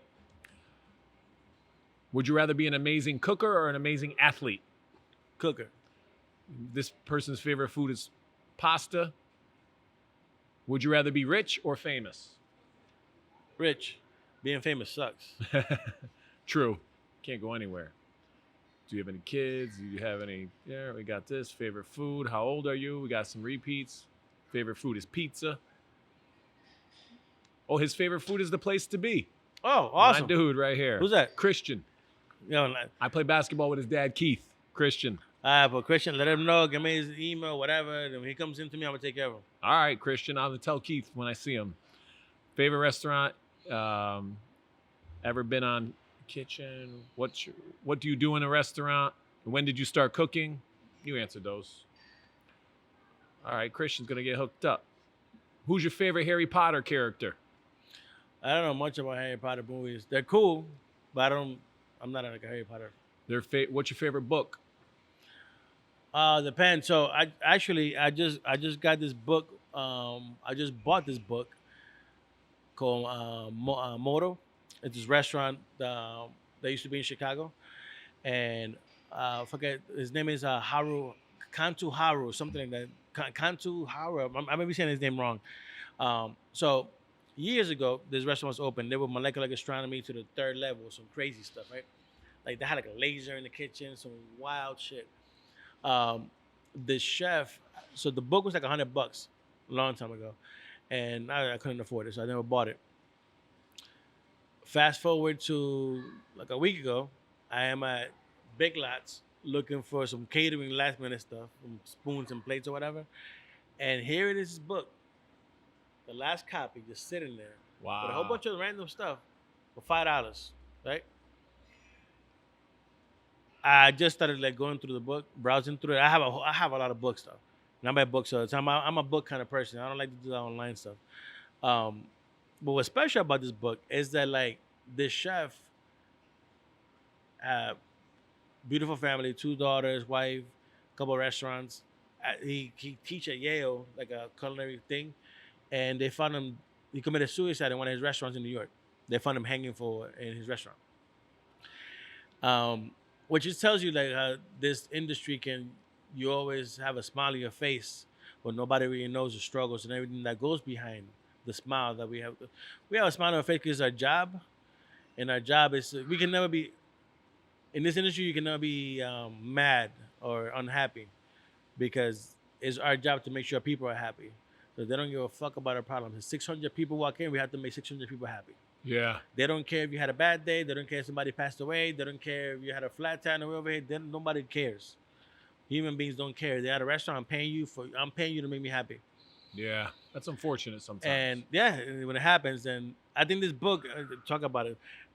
It's like crazy because it's something I always wanted. His is random. I never go there. Random place, random time, and it's a chef that I look up to, and I was like, he was doing some crazy stuff. and he just committed suicide out of the blue. Not left unknown. Nobody knows what happened. That's it.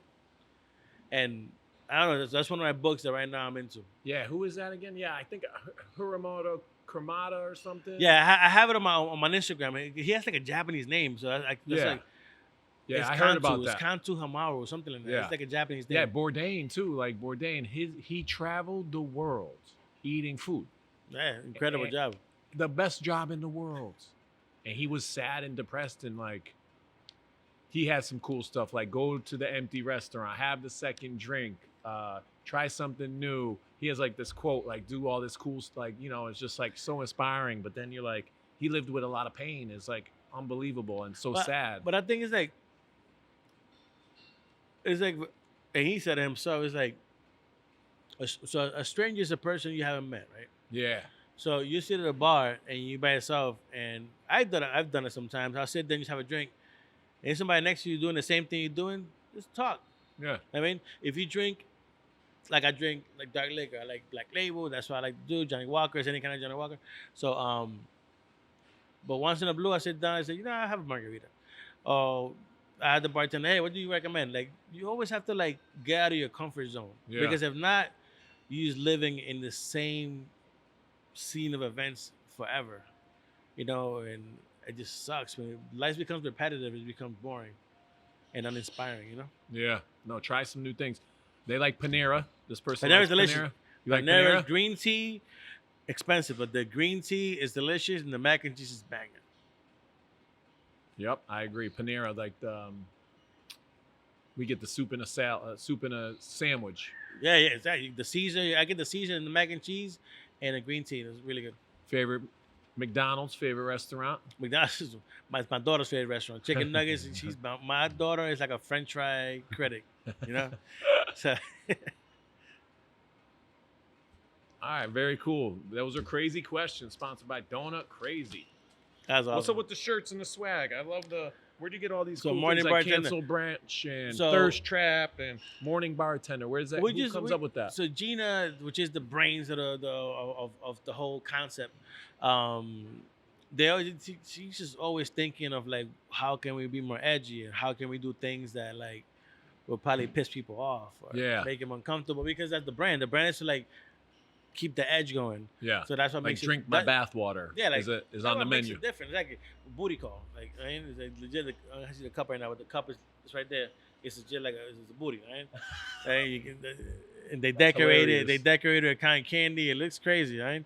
But like, I think she does a lot of. She comes with a lot of these concepts, and she's really good at like just random coming up with this stuff. Because if like if you're thirsty, yeah, you could be thirsty. Exactly. It's your thirst trap right there, Like, I don't know. She's just good at just doing this, coming up with this like. And then Cancel sayings. Brunch. So, like, you're very pro breakfast here and pro lunch. Like, Yeah. So Cancel Brunch, which is people always ask about the hats here where we go, but it's cancel culture, right? So there's a lot of people that like don't like what we do, or for a while they doubted that brunch was gonna be something, and we've made it what it is.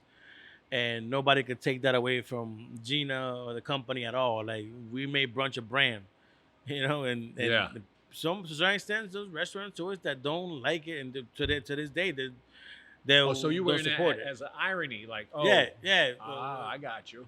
I was gonna say some bad words, but I'm not gonna say them. Shots. Exactly. No, but it's pretty much that we getting ahead of the curve. If you don't like us, okay, fine. We're gonna join your campaign. Oh, I and like then, it. and then we're still gonna win. Cancel Brunch. I got mine. Rocking it. And then, so you mentioned Gina Laurie, owner, Yes. CEO, Owner CEO. created this whole brand. And, So her parents, Town Line Diner, yeah, where is that? back in the days, Yeah. it's something. So that's what she started. Her parents used to own Town Line Diner.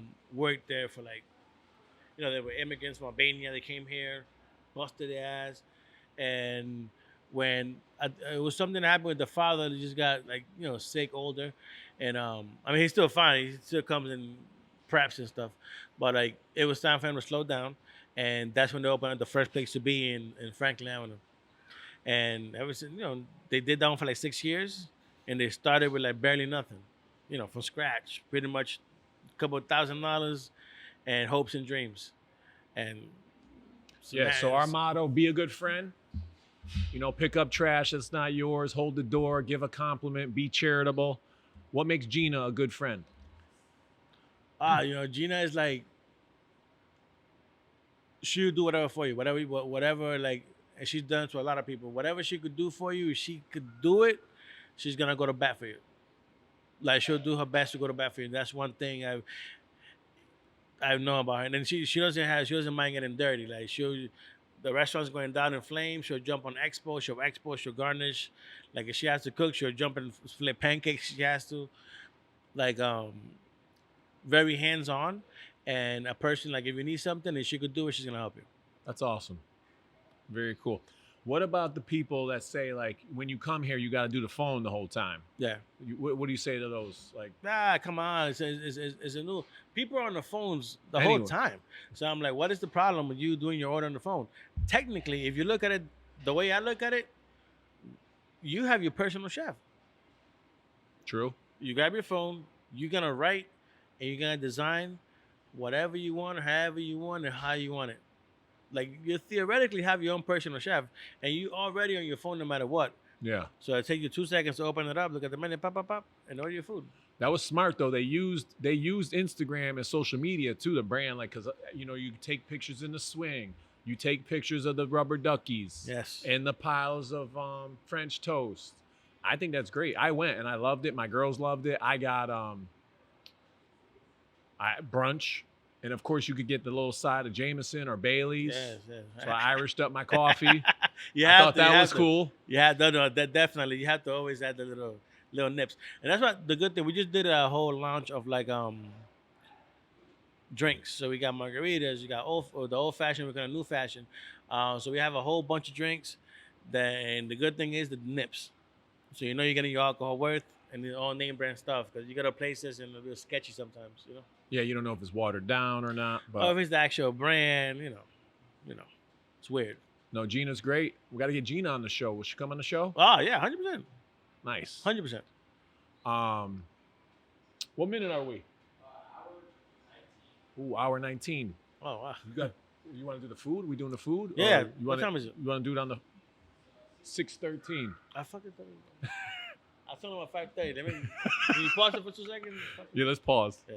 All right. Wow. Look at this, dude. This is amazing. Can you talk about this guy right here, Xavier? What is that? How many? 2, 4, 6, 8, 9 pancakes. So it's special. On the regular order, you get 5, but it's a 5 like triple stack. It's like huge. It's about the same. It's almost about the same height.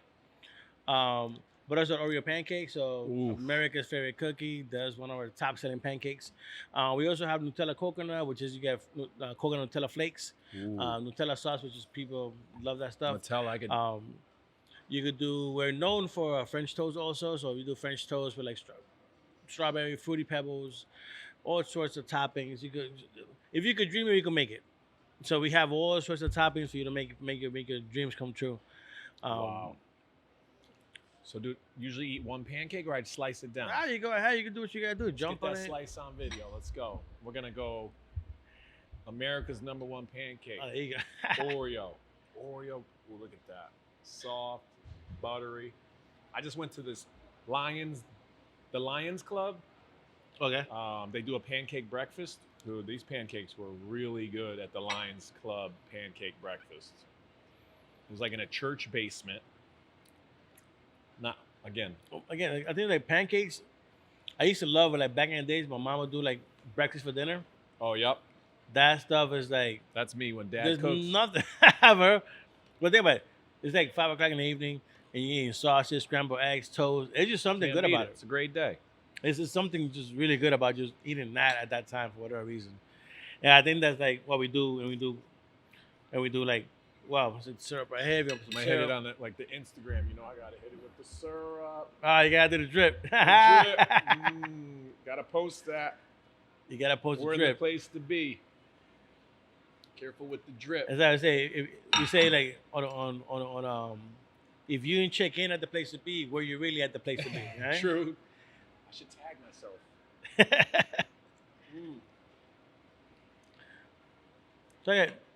simple recipe. They're not too sweet. It's like the right amount of everything. We make a good pancake. That is a really good pancake. And the French toast is another thing that I think you'll love. It's something like, it's different, special. Actually, let me. One second, I'm gonna get the bottle of champagne. So let's do it. So that's something that we have.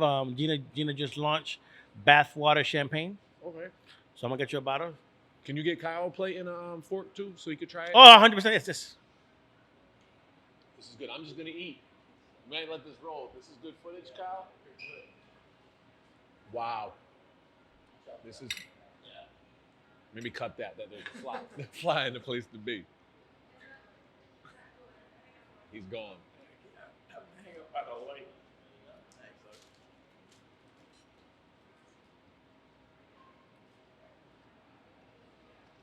We got champagne coming now too. Let's go.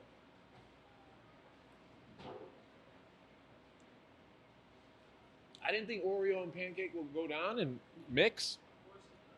Oh my goodness. I'm taking this. Got to keep it stacked. That's good stuff.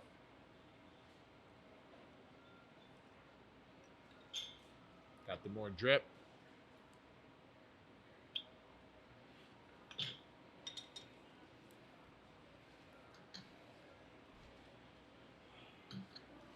We're gonna do a toast. I'm gonna let you do the honors.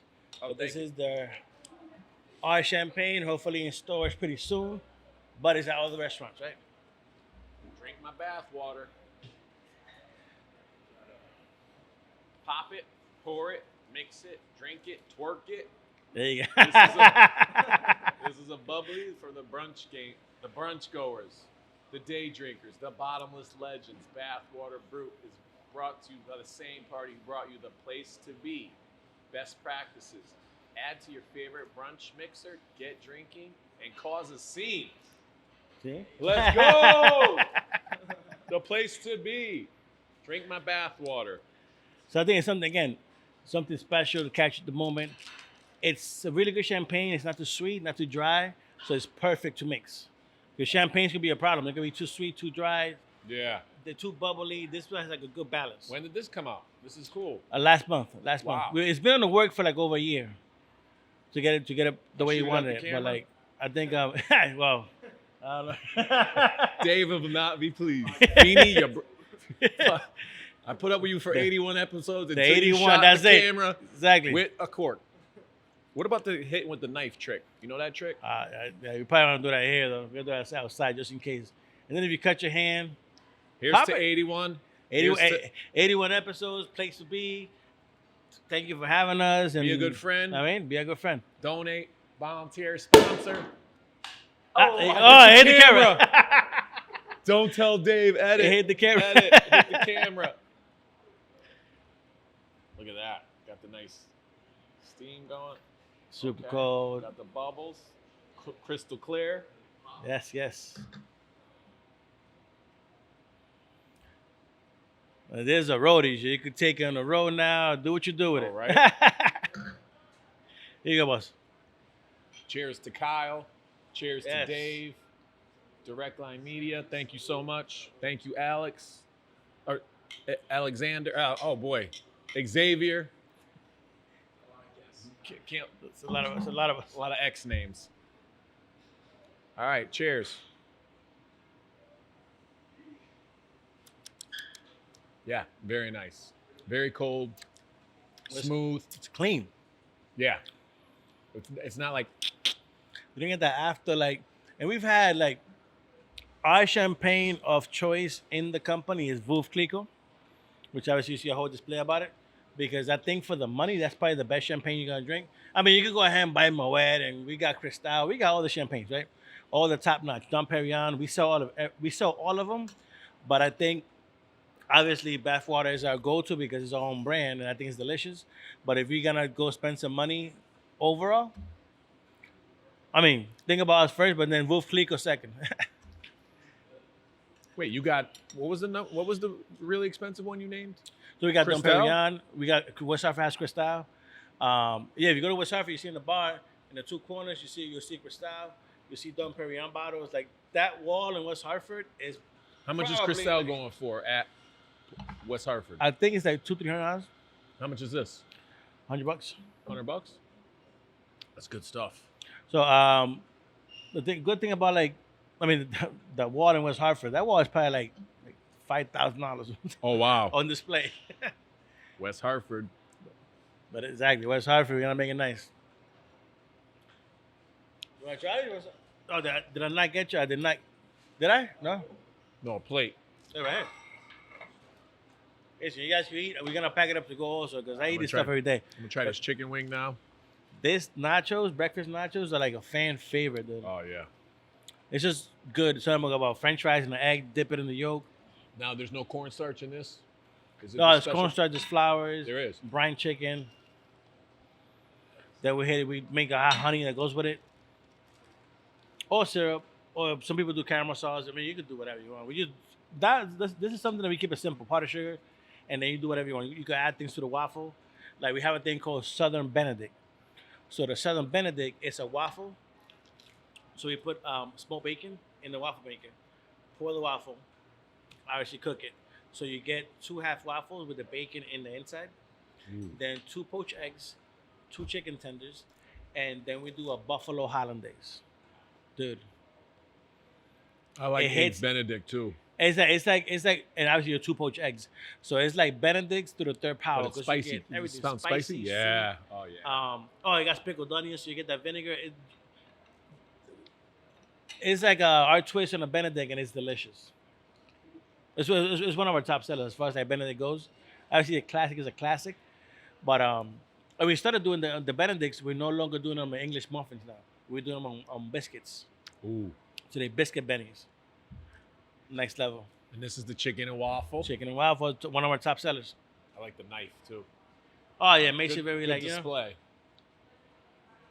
What are these? A Christmas tree? Little Pine? rosemary. It's for aesthetics. Rosemary. Doesn't really do nothing. It's just there to make it look good.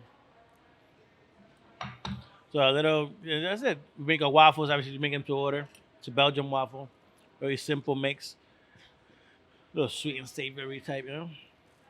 Well, thank you for this. I'm honored to be here. Place to be, 1 Constitution Plaza. Yes. No, thank you for having us 100%. Just think, we're just thankful. Again, thankful for having us. Thankful for what you do for the community.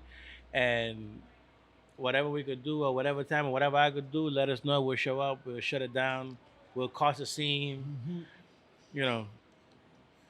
We'll be. I like that, too. We're everybody's favorite enemy. I like it.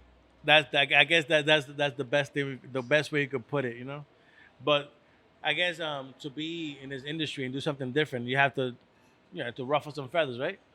And you have to say things that nobody's saying. You have to do things that nobody's doing, and I think that's what we do, and we do it well. I mean, yeah, we do it good. We do it well. That's the best way of putting it. Yeah.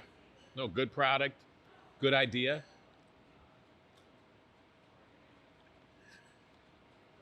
Yeah, when I went, I brought my kids, and line out the door, we had to put in our time.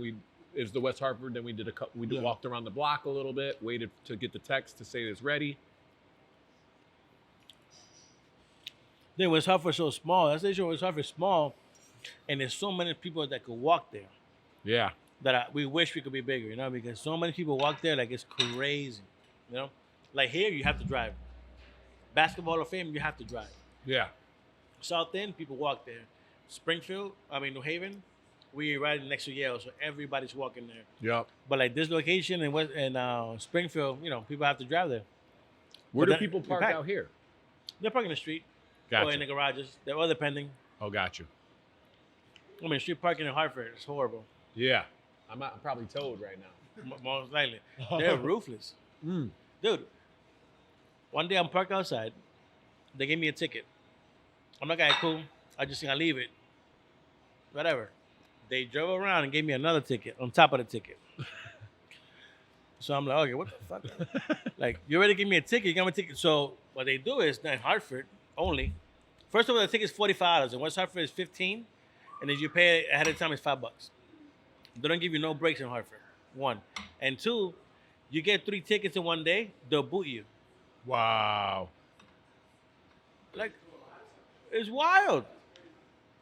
Oh, It's wild. there's bacon, there's sausage. Oh, bacon, sausage, egg. cheese. I love the runny egg. Spicy aioli. It's a combination of spicy. everything. Can't wait. It's just a combination of everything that's good in the plate.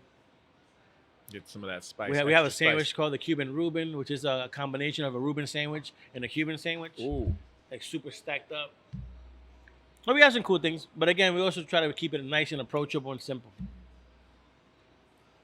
Yeah, you definitely give good portions too. Yeah, you have to. Yeah. And we price like super well. Like our steak and eggs, it's like $30, but we using a dry aged Kansas City 12-ounce steak. Oh wow. Like for That's $30. legit. Yeah. Like you can't get that anywhere. It's like a certified dry aged, beautiful bone and strip steak. Like you go to anywhere else steakhouse, that steak alone on the cart is $45, $50. You know. And you do it here with like not only the whole party that we're throwing for you, but you get your stars, you get your toast, you get everything else that comes to it for $30. It's like a steal. I could see why these are favorite. Dude, these potato nachos are slamming. I might go on record. They might be the best potato nachos I've ever had. Oh, The egg, is it aioli? Oh, We're working on it because we are modifying some things, and we might gonna end up putting shredded pork belly. oh wow. We just And then step it people up. can manipulate the order any way they want on the app, right? Add this, take this off. You can put do this whatever on. you want. That's what I'm saying. Like I think the phone thing is cool because you basically have your personal chef. You however you want it, we're gonna make it. You either get it how it comes, or you could design it. And there's nothing wrong with that. I don't think. You know. So I think I don't know. I think it works out. I think it's good. Want to try this? Look Go at ahead, that. take it up. Oh, chicken.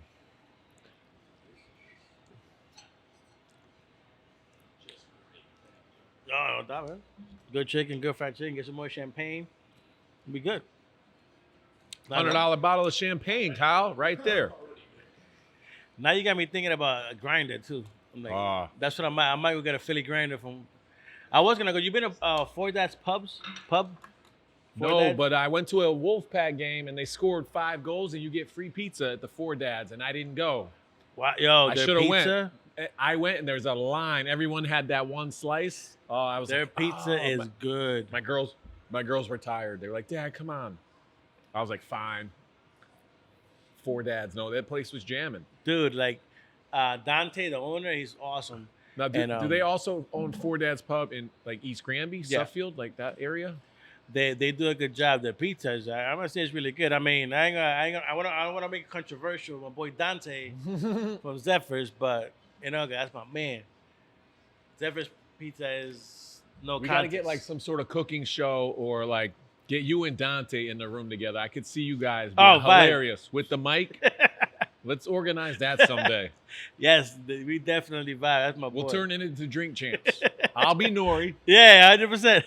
You'll be DJ, whatever his name. The most professional, unprofessional podcast in the business. Yeah. Burr, burr, burr, burr. You know what's funny? What's his name from Philly? Is Wallow. They do a lot of sports, and they're known. They're known as oh my god, dude, Wallow. Like podcast? They do Related to podcasts. Nori or not Nori? Nothing to do. No, with but Nori? it's very similar. Okay. They've been on Nori's one. They've been on Nori's. Oh my god, what's his name? One of them used to be a rapper, and Wallow used to be in jail forever. He got out. His best friend from another dude. Can't think of the name. I'll send it to you. But like their podcast, they really focus a lot on sports. But they also do like random stuff, and their stuff is hilarious. Yeah. When those two get together on the mic, they just be coming up with the wildest things like live.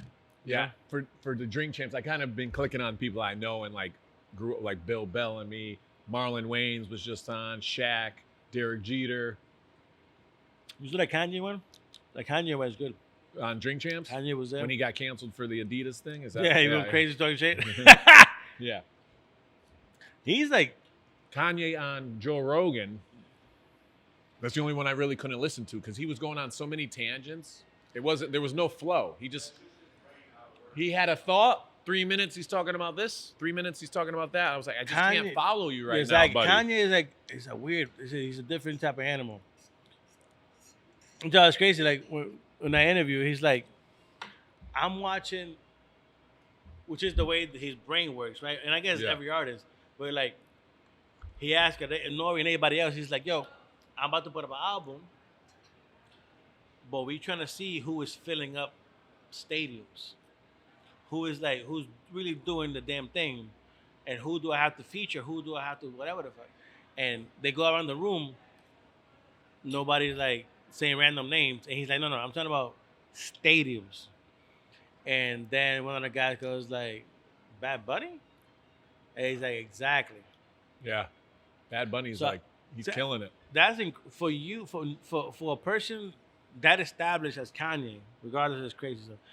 Like, be like, okay, we're looking up to like this artist that came out of nowhere because it's filling up stadiums.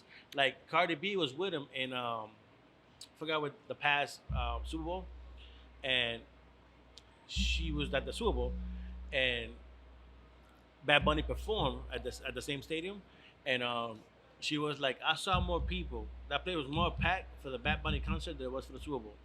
That is incredible. Wow. Sold it out twice. Like, this dude is a He got in the wrestling ring. yeah, he's Bad crazy. Someone was taking pictures of him. He just took her phone and threw it. No, he's wild. I don't know. He's wrestling. He won a bunch of Adidas. Oh, That's an Adidas kind of thing. He has a character in like PlayStation. is he in Fortnite or what is he in? I think Fortnite. He is. He has a Fortnite Bad Bunny. He has the Crocs, the Bad Bunny Crocs. Like the dude is like movies. Like there's nothing he's not doing, And he branded like he flips some in Spanish, some in English, which is and- smart. Yeah. That's, you know what? That's the one thing I always said. Like, Are I'm you a Spanish. fluent? I'm You a fluent? Spanish. Yeah, I speak both. I'm a Spanish artist, right? If I hire you and you're an English artist, I don't need you to try to rap in Spanish. I need you to rap in English Yeah. because I'm trying to get your crowd. True. Same shit. If you feature me on your thing, you want me to speak Spanish because you want to get my crowd. No, he's bringing people together because he can do both in the But- same song, which is great and interesting and has never been done before, and Nah. it's working. Definitely like a genius, dude. Like when it comes to like, and he tells Teller, he's like, he has a marketing group of 5 people, and that's his crew from the beginning, day one. He used to work at a supermarket. He used to do the cash register, so he was never like a street dude or nothing like that. He was a regular person, and one thing led to the other. Right place, right time, and boom, He's Puerto Rican, right? Puerto Rican. Yeah. But he's like, we'll sit Where'd he down. come up with Bad Bunny? This Bad Bunny. Right? And when Whatever, he came it out, works. everybody was like, Bad Bunny, that shit is whack. When he came out, he was like, that's a stupid name. But like, I don't know, I don't know, man. The dude just Does he say it in Spanish? What's Bad Bunny in Spanish? El Conejo Malo, yeah. Oh, he must. Like My buddy Jimmy loves Bad Bunny. I'm It's like, good I can't vibes. get into new. I'm old school everything, like old school Biggie, Wu-Tang, Nas. Oh yes, yeah, hell yeah. So it's like my brain can't. I don't know if I could learn new music, but I love But the I'm- beats and I love. No, but I'm it. the same way. Like, I listen to a lot of reggaeton and salsa and merengue and that stuff because I like that kind of music, right? But I love old school hip hop. Like I said, I was in '96 when the Purple Tape came out, the Ooh, Firm, Cuban like Links. I mean, like when the shit came out. Raekwon, yeah. Living in Northern Hartford, and I lived there for like 5 years. A good portion of my upbringing was like revolved around hip hop. Yeah. Because in Northern Hartford, it was at that time it was mainly black people that lived in Northern Hartford, and in the South was the South. So I love hip hop. That's like I love hip hop. Nah, everybody you said pretty much like you went to the concert, the Wu-Tang Nas Busta Rhymes. No, but I heard he Dude. was great. I heard Busta was like the best one. Killed Is this it. true? Hell yeah, he was in the middle. Busta Rhymes could perform like nobody. That dude's the animal. Him Yeah. and Split Star, they started going at it. It was like Yeah, I hands wanted down. to go. I had my golf tournament. Friends of Feeney had a golf tournament September 10th, Saturday. The concert was September 9th. I was like, if I stay up too late, I won't be on my A game for the golf tournament. So I was like, but if they came back around, I was at the original Wu-Tang, I think in 96 or 97. Wu-Tang, Rage Against the Machine. Back in the Back in the day. We kicked down the fence. We lit stuff on fire. We were throwing sod. No, I got a picture of it. I saw Raekwon, Ghostface Killer, and Nas on the same stage singing like I don't know the title of the song, but it's a song that has all three of them. Yeah. And I'm sitting there and I'm like, this is crazy. Incarcerated Scarfaces? I think that's it. Yeah, one That'd of be the greatest crazy. collabs My of all time. God, like I was just. So like, I saw Raekwon at Toad's place in New Haven. I saw Nas after a Mets game. It was the best concert I've ever seen in my life.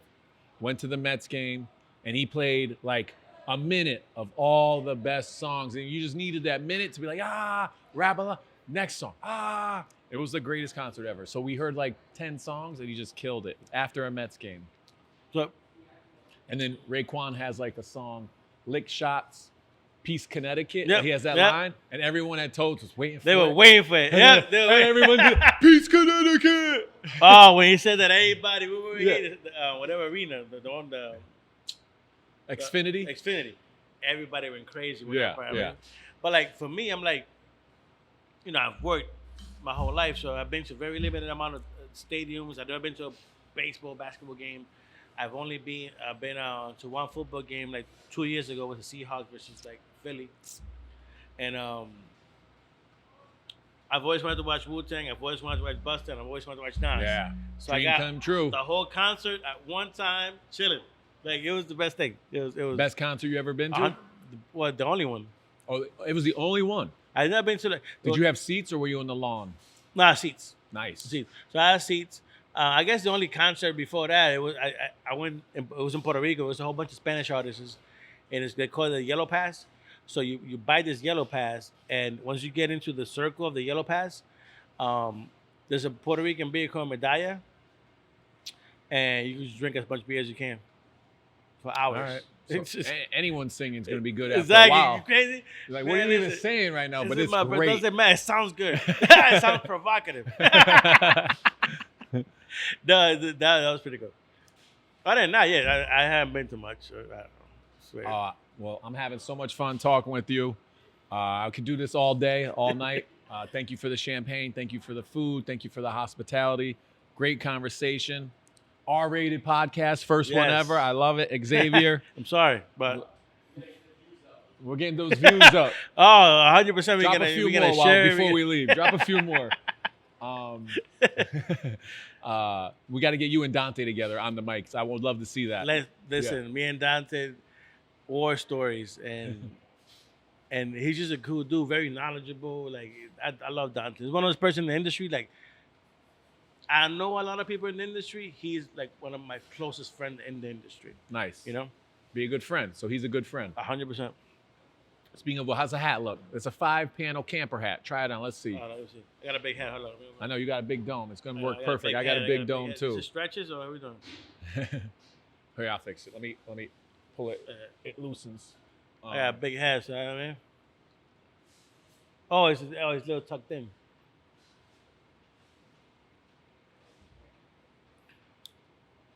So I make sure I have to wear a hat because I haven't got time to get a haircut because I've been working like a crazy. It's got the flat brim. That's too big now. Now it's too big. You could just tighten. There you go. Pull it tight. Now it's too tight. Damn it. Well, while it's a champagne. I just want to drop while you're fixing the hat, congratulations. This is a congratulations for me, humble brag. I'll read this. Congratulations. Hi, Mr. Feeney. I want to congratulate you on being a finalist for Teacher of the Year. It's no surprise you're a finalist because you're such nice, funny, amazing teacher. So congratulations on being a finalist. I really hope you win. I hope you win. And that's from Coach. This is Avery. Her dad is the head coach of Northwest Catholic. So when in third grade, she's in fifth now, but I called her Coach.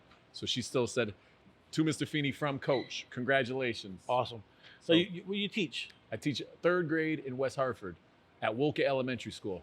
Awesome. Well, third grade. Third grade's everything, math, science, everything. You do everything? Everything, all day long. Okay.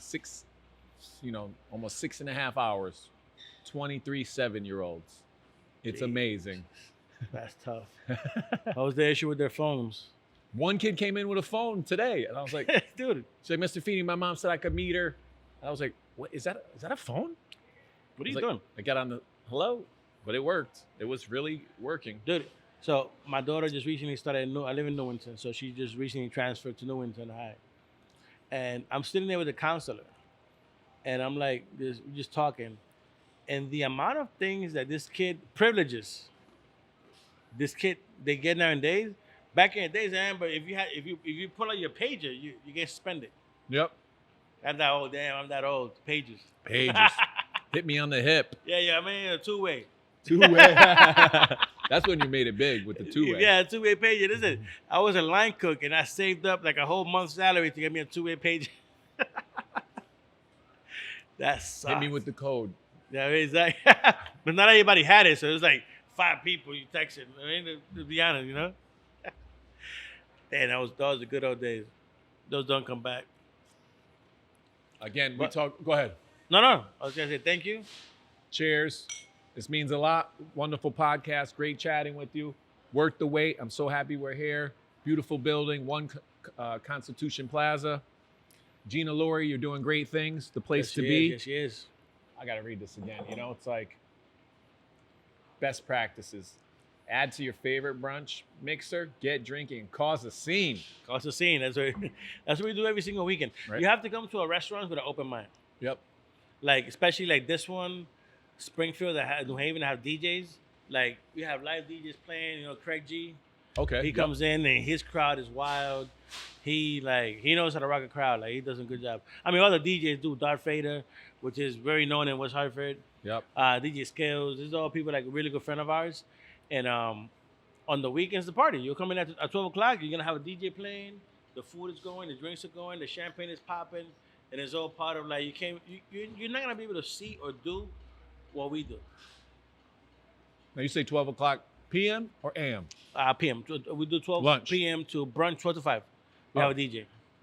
And it's just, like, loud music and a vibe. In the casino, they did Brunch and Beats or Brunch and Biggie. And I was like, ooh, that was great. My wife, after her sister's 40th birthday, we stayed over and went to this Brunch and Biggie or Brunch and... The music was great. It was one of the greatest times. So we'll be here. Yes. Nicole, we're coming here. We're coming back 12 o'clock. And that kid, you gotta bring that kid. What his kid was. Oh, yeah, Christian. So it was great to finally meet you. We learned so much about you. Yes. You grinded it out. You started from the bottom. Now you're here, you went from negative to positive. We're still going. And we're still going. So it was great. So thank you so much. No. Thank you. Check it out. Episode 81. This is gonna be epic. This is great. Like, I think we talked a lot of different things. We touched on a lot of subjects. Yeah. It was good. It was really good. So on 3, we'll say be a good friend. 1, 2, 3. Be a good friend.